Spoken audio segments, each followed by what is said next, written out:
What's up everybody, I'm back for another used car bargain video. So this time we're going to be talking about the Alfa Romeo Giulia and Stelvio, which have both dropped super quickly, and I was shocked at just how cheap they've gotten, even just over the past few months here. And I know what you're all going to say is, oh, the Giulias are cheap because they're unreliable and Alfa Romeos are terrible, which I don't think is necessarily true. I know Car and Driver had their very high profile issues with theirs, but whenever I've talked with several Giulia owners over the past several years, they haven't had any big issues. When I go on the Giulia forums, there haven't been a ton of issues, especially beyond the first model year, aside from, again, small little electrical things, but there haven't been very many huge issues with them, and I think they are generally more reliable than people give them credit for. But, I mean, clearly, any kind of used European vehicle, especially beyond the 3-year lease period, is certainly something that is for people that are comfortable with a little bit of a higher risk. If you want something safe, go get yourself a Toyota or a Lexus or a Honda or something like that. But, you know, if you're okay with having a little bit more risk, I think the Giulias are great. Now, I'll actually be showing some of the Carfaxes here on some of these as well, just to kind of discuss some of the stuff that I've been seeing here with these used Giulias and Stelvios, to kind of help, you know, figure out if, you know, the risks that are out there are, you know, worth the payoff of having a really sweet car for very little money, all things considered. And if you are considering making the leap to getting one of these Alfa Romeos, you can also always get them with an extended warranty, you know, a legit one from a legit company, not some scam thing. There are good extended warranties out there that can protect you from some of this stuff if that's something that, you know, you'd like to have. But, you know, let's get into all the Giulia and Stelvio prices here. It's always been one of my favorite vehicles. Whenever I first reviewed it way back in 2017, I was so impressed with it, and I still think it's one of the best driving sports sedans in its segment, even here, you know, 6 years later. And so anyway, let's get into the pricing here and check it out. So here we go with the Giulia listings here on AutoTrader. And by the way, I'm looking for Giulias. They started in the 2017 model year. I'm looking at no accident vehicles here, all under 75,000 miles, just to keep it reasonable, so we're not looking at stuff with crazy high miles. These are, you know, good cars that, you know, haven't been beaten to death, you know, it seems, for the most part. And we're doing any distance as well for these. So, you know, opening it up to everywhere, because, of course, depending on where you're at in the country, you know, you're going to have, you know, different deals. So this is just everywhere in the country, and for those who are willing to make a road trip. But here we go. 17 grand is the lowest one. Now this one, you know, is multiple owners here. And I did look into the Carfax on this one, and I think this one has had a little bit of work done to it. So it looked like it had a few things that were a little bit larger. Some of these have just had like reflashes, and it's not as big of a deal. But this one looks like it has been a repo, so, you know, a little bit of an issue there. So maybe that one's an outlier. Let's go back. So going over to like this one here. So this is another one, still under $20,000 though. A Carfax one owner vehicle, you know, a little bit of lower miles here, 66,000. This also has a cold weather package, the upgraded radios. These aren't base models either. This one looks like it has a red interior, and you know, it looks like it's a pretty nice vehicle here. And we'll look at the Carfax on this one here, you know, see if there's any big issues with this one.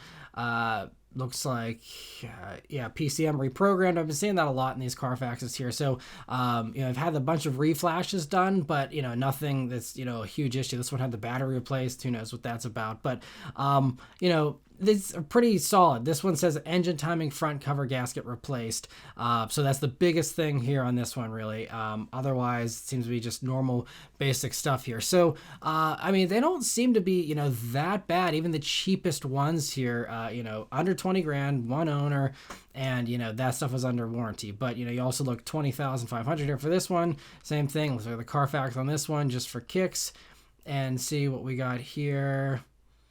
Looks like it was uneventful for the first owner, and second owner looks to be totally fine. Third owner was swapping tires a ton for whatever reason. I'm not sure what that's about, because they're in Florida, so they're not even swapping snow tires or anything.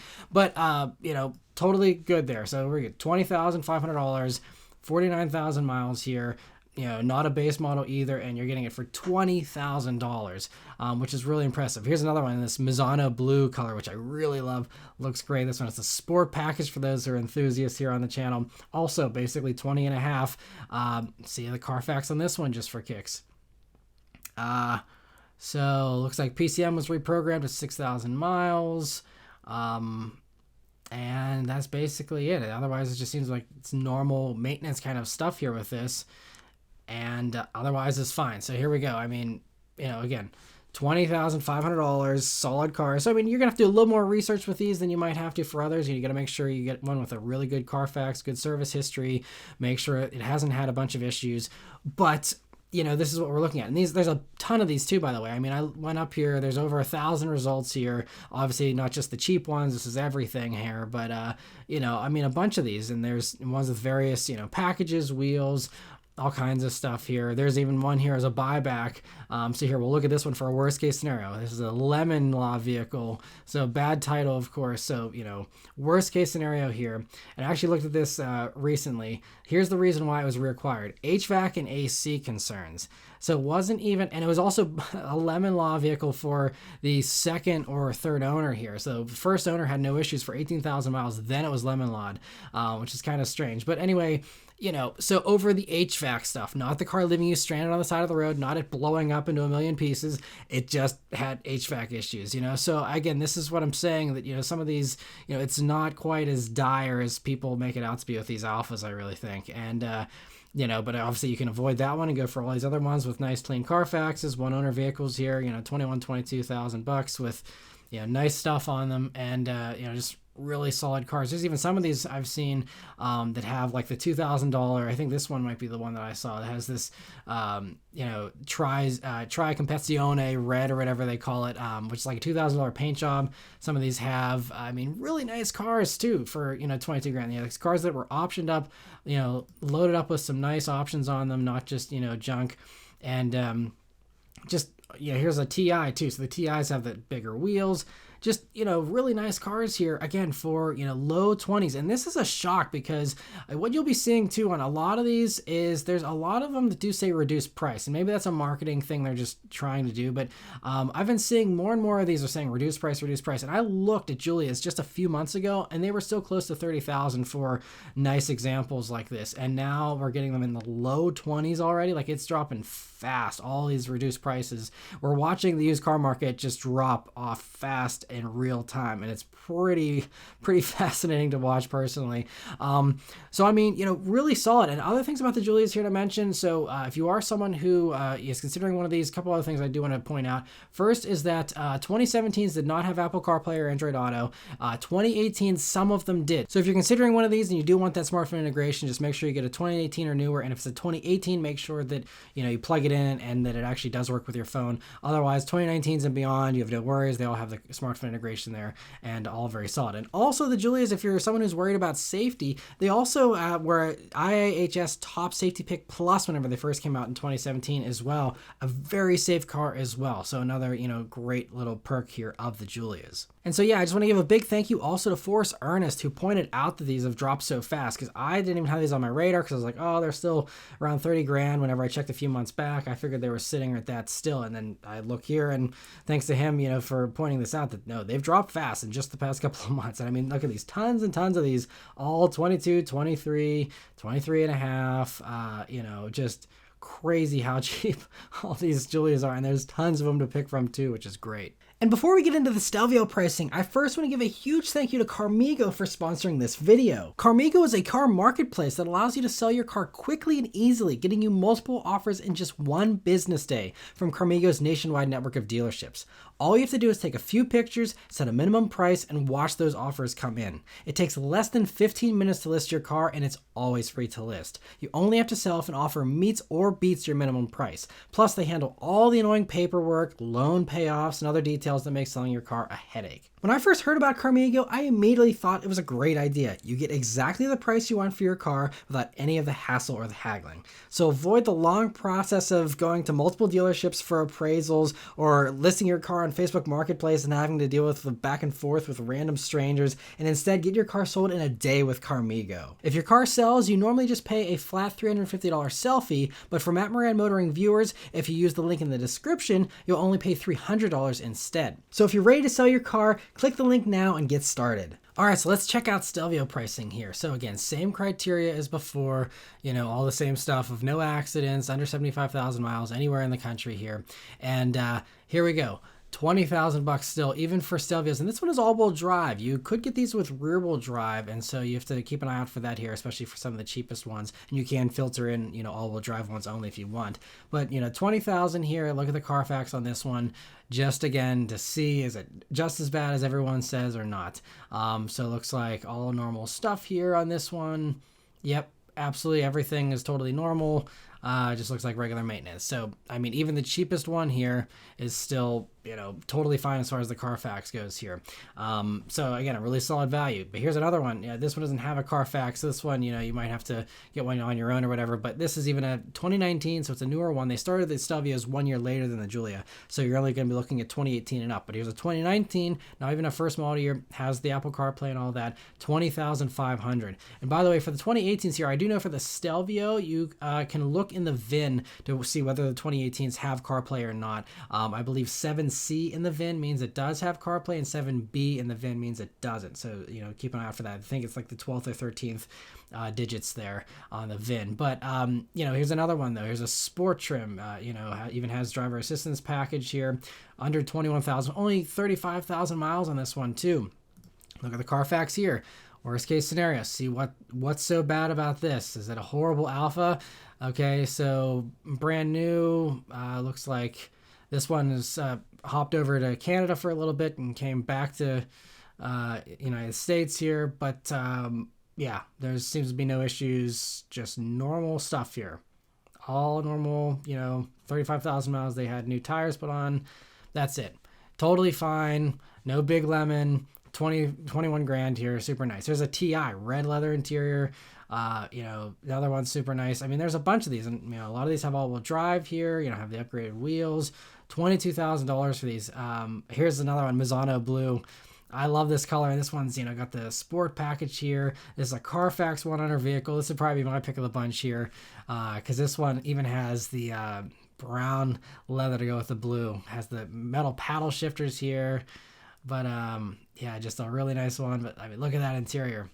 Yep, that would get my money, I think. 51,000 miles here. And let's see the Carfax here on this one. Is this one a disaster? Is it a nightmare? It's a one-owner vehicle. Let's see. Looks like it, just normal stuff. PCM reprogrammed at 13,000 miles. PCM reprogrammed again at 24. So just, getting flashes here, but, it doesn't say why or if it's some massive issue or anything. But otherwise, made it to 51,000 miles without issue. So, something like that, little reflashes wouldn't deter me. And again, I'd probably go for an extended warranty on these just to be on the safe side. But really solid cars here. And the Stelvios are great too. I reviewed those a while back whenever they first came out. Very impressive, one of the best handling SUVs in its segment. And it's also, kind of like a luxury branded vehicle that you're getting for, pricing comparable to non-luxury stuff. And so a really solid bargain here. And so getting back to the last thing I want to mention, because someone mentioned in the last used gem video that I did, how I should talk about some of the competitors a little bit. So I'm briefly going to cover some of the competitors here. Now, the thing is with the Giulias is that they have more horsepower than the competitors. 280 horsepower, 305 pound-feet of torque, I believe. So these are going to be the fastest thing in their segment. They kind of split the difference between the slower stuff. All the European stuff that this competes with has, 250 horsepower in the base model, and then something well over 300 horsepower for the upper ones. And so there's no real direct competitor. The closest thing I could really find here are the Volvo S60s. The T6 versions have 300 horsepower, pretty similar performance, but this is going to be front-wheel drive based. You can't get all-wheel drive on these, but even these, are a few $1,000s more for even the cheapest ones. 23 and a half here, 53,000 miles. And these are the base Momentum ones. I didn't even filter in only all-wheel drive, so we could be looking at front-wheel drive stuff with 300 horsepower, which would be a little less sporty. But I mean, these are still significantly more expensive than a lot of those Giulias. You're getting, really nice ones for well under these prices. And the Volvos are nice too. I had one for a week and really liked that too. But, I think the Giulia is hands down going to be the best driving one of the bunch and, the best value. That's kind of why I chose to focus on this. But another popular one, just to compare, a lot of people love BMW 3 Series. That's, the vehicle, the gold standard here for this segment. And some of these, were in between a generation. So 2018s, 2017s were the old Gen 330s. I wasn't impressed with that generation, honestly. I drove a 335 way back when of this generation. Wasn't super impressed with the handling. The Giulia definitely handles better, drives better, is more sporty in my opinion. And these, are a little bit cheaper. So if you're okay with that old gen, that's fine. If you want to go for the new gen version here, check those out as well here. And it's impressive. These are also a really good bargain. If you don't need the most horsepower and you're okay with these, I have like 255 horsepower, I think. But a 2020 330i with convenience package here, 22 grand, also a solid deal. These are Carfax 100 vehicles and stuff. So I mean, that's a lot of miles, 60,000 miles for a 2020, but there's some deals to be had here. But again, these are all going to be slower. And if you want, the current gen of the 330s or the 3 Series here with like the M340i version, I even pulled those up for kicks. The M340i, they have about 100 more horsepower than the Giulia in these. So they're a lot higher performing. With these are way more expensive, 37 grand. So you can't even really compare, so it's either you get something slower from the Europeans or you get something way faster and pay way more. So that's why the Giulia is really a sweet spot of, good performance that's above the regular base models of everybody else, but, for a very affordable price. And even another one that's really a value leader, typically the Genesis. I love the G80s, but the G70s are actually holding the value better than 3 Series are here. And, 2.0T base Genesis, again, those also have about 250 horsepower, 24 grand. So it's kind of funny. They're holding the value better than 3 Series are, which should tell you something about the reliability of the BMWs too, which is another one where, I'd rather have the Genesis from a reliability standpoint. But anyway, these are also, Genesis can't even undercut the Giulia. The Giulia is way under even Genesis pricing here. So that really is just, it just shows you just how good of a bargain these Giulias are. And so that's why I really think that they're worth considering. I think, if you're worried about reliability, get an extended warranty. But I think, if I were in the market for something like this, I think it would be worth the risk. I'm a pretty risk-averse person myself. I don't like taking risks. I don't like, having, the worst-case scenario happen. But it seems like most of these are pretty solid. And again, from a lot of the owners I've talked to, these vehicles are a lot more solid than people give them credit for, on the whole. Again, there's always going to be horror stories, people that have terrible, experiences with these, and some of these don't have perfect Carfaxes. But overall, I think these are pretty solid cars and certainly something that's worth considering. But if the Alfa's a little too risky for you, definitely check out the last video I did on the Genesis G80. That's an insane bargain, a little less sporty, but tons of luxury, a super nice vehicle that's also really solid from a reliability standpoint that you can get for around this money or even a little bit cheaper. So check out that video next if you haven't yet. Thank you all very much for watching, and I'll see you on the next one. Take care.